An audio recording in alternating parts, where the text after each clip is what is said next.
வெற்றிவேல் முருகனுக்கு அரோகரா. எந்த வினையானாலும் கந்தன் அருள் இருந்தால் வந்த வழி ஓடும். அத்தனை சிறப்பு வாய்ந்த தமிழ் கடவுளான முருகப்பெருமானை நினைத்து மேற்கொள்ளும் முக்கிய விரதங்களில் ஒன்றுதான் கந்த சஷ்டி விரதம். இந்த சஷ்டி விரதத்தை மேற்கொள்வது எப்படி என்று பார்க்கலாம் வாங்க.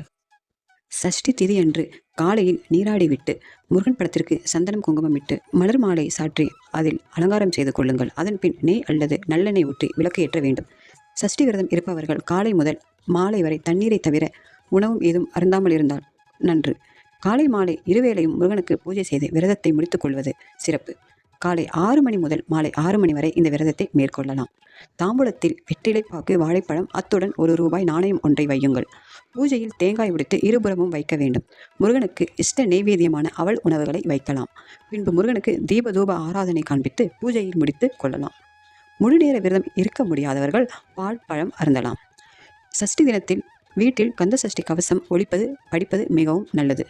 குழந்தை வரம் தரும் விரதங்களில் முதன்மையான விரதமாக கந்த சஷ்டி விரதமே போற்றாடப்படுகிறது. அதனால் சஷ்டியில் இருந்தால்தான் அகப்பையில் வரும் என்று கூறுகிறார்கள். சஷ்டியில் விரதம் இருந்தால் கருப்பையில் குழந்தை வரும் என்பதே பொருள்.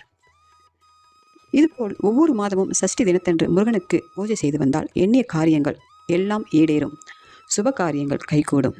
சஷ்டி திதியில் செய்ய வேண்டியவை: சஷ்டி திதியன்று முருகன் ஆலயத்திற்கு சென்று முருகப்பெருமானை தரிசித்து வழிபடுவது மிகவும் முக்கியம்.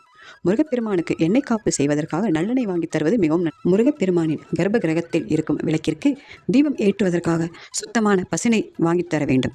முருகப்பெருமானுக்கு செவ்வரளி மலர்களை வாங்கி தருவதன் மூலம் வாழ்க்கையின் பல நன்மைகளை நம்மால் பெற முடியும். விரத பலன்கள்: சஷ்டி விரதம் மேற்கொள்பவர்களுக்கு திருமண தடை நீங்கி விரைவில் திருமணமாகும். ஈடுபடும் காரியங்கள் அனைத்திலும் சிறப்பான வெற்றிகள் உண்டாகும். பொருளாதாரத்தில் உள்ள கஷ்ட நிலை நீங்கும். தொழில் வியாபாரங்களில் லாபம் பெருகும். குடும்பத்தில் இருந்து வந்த பிரச்சனைகள் நீங்கும். கடன் பிரச்சனைகள் தீர்வதற்கான வழி பிறக்கும்.